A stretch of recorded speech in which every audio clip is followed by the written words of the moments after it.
ഖത്തറിൽ ഇസ്രായേൽ നടത്തിയ ആക്രമണം തികച്ചും അപ്രതീക്ഷിതമായിരുന്നു. ലോകം മുഴുവൻ ആക്രമണത്തെ അപലപിച്ചു. യുഎസുമായി അടുത്ത ബന്ധം പുലർത്തുന്ന രാജ്യമാണ് ഖത്തർ. ആക്രമണത്തിൽ യുഎസ് പ്രസിഡന്റ് ഡൊണാൾഡ് ട്രംപ് അതൃപ്തനാണെന്ന് റിപ്പോർട്ടുകൾ വന്നു. ഖത്തറിൽ ഹമാസ് നേതാക്കളെ ലക്ഷ്യമിട്ടായിരുന്നു ഇസ്രായേലിൻ്റെ ആക്രമണം. ആക്രമണത്തെ തുടർന്ന് അറബ് രാജ്യങ്ങൾ ഒറ്റക്കെട്ടായി ഇസ്രായേലിനെതിരെ രംഗത്ത് വന്നു. ഇപ്പോഴിതാ ഖത്തറിനെ ആക്രമിച്ചതിൽ ഇസ്രായേൽ പ്രധാനമന്ത്രി ബെഞ്ചമിൻ നെതന്യാഹു മാപ്പ് ചോദിച്ചിരിക്കുന്നു. ഖത്തർ പ്രധാനമന്ത്രിയെ ഫോണിൽ വിളിച്ചാണ് നെതന്യാഹു ക്ഷമാപണം നടത്തിയത്. ഖത്തറിൻ്റെ പരമാധികാരം ലംഘിച്ചതിന് നെതന്യാഹു മാപ്പ് ചോദിച്ചു. ഖത്തറിലെ പോലീസുകാരൻ്റെ മരണത്തിലും അദ്ദേഹം ഖേദം പ്രകടിപ്പിച്ചു. വൈറ്റ് ഹൗസിൽ ട്രംപുമായുള്ള കൂടിക്കാഴ്ചയ്ക്കിടെ ഖത്തർ പ്രധാനമന്ത്രിയെ ഫോണിൽ വിളിച്ചാണ് ഖേദപ്രകടനം. ഇസ്രായേൽ മാപ്പ് പറയാതെ ഇനി മധ്യസ്ഥ ചർച്ചയ്ക്കില്ലെന്ന് ഖത്തർ നേരത്തെ വ്യക്തമാക്കിയിരുന്നു. ഇതാണ് ക്ഷമാപണം നടത്താൻ കാരണമെന്നാണ് റിപ്പോർട്ട്. ദോഹയിൽ ഹമാസിൻ്റെ മുതിർന്ന നേതാക്കൾക്ക് നേരെയാണ് ഇസ്രായേൽ അപ്രതീക്ഷിത ആക്രമണം നടത്തിയത്.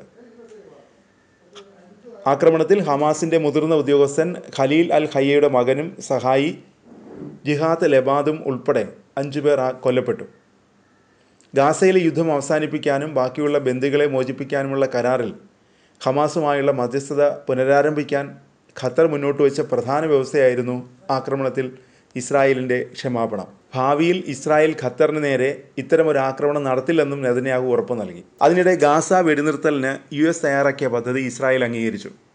വൈറ്റ് ഹൗസിൽ സംയുക്ത വാർത്താ സമ്മേളനത്തിൽ ഇസ്രായേൽ പ്രധാനമന്ത്രി ബെഞ്ചമിൻ നെതന്യാഹു ആണ് ഇക്കാര്യം പറഞ്ഞത്. യുദ്ധം അവസാനിപ്പിക്കാനുള്ള ട്രംപിൻ്റെ പദ്ധതിയെ പിന്തുണയ്ക്കുന്നു. യുദ്ധത്തിൽ ഞങ്ങളുടെ ലക്ഷ്യങ്ങൾ നിറവേറ്റുന്നതാണ് പദ്ധതി. ഗാസയിൽ സമാധാനപരമായ സിവിലിയൻ ഭരണം ഉറപ്പുവരുത്തും.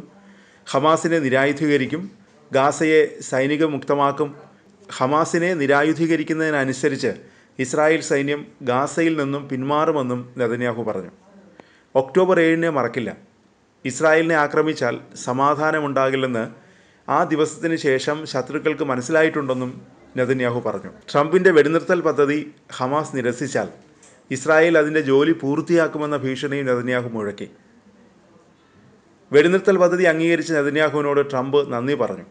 ഗാസയിൽ സമാധാനം അടുത്തെത്തിയെന്നും ട്രംപ് പറഞ്ഞു. നിർദ്ദേശങ്ങൾ ഇസ്രായേൽ ഔദ്യോഗികമായി അംഗീകരിച്ച് 72 മണിക്കൂറിനകം മുഴുവൻ ബന്ദികളെയും ഹമാസ് മോചിപ്പിക്കണം. ഗാസയുടെ പുനർനിർമ്മാണത്തിന് തൻ്റെ അധ്യക്ഷതയിൽ ഇടക്കാല രാജ്യാന്തര സമിതി രൂപീകരിക്കും.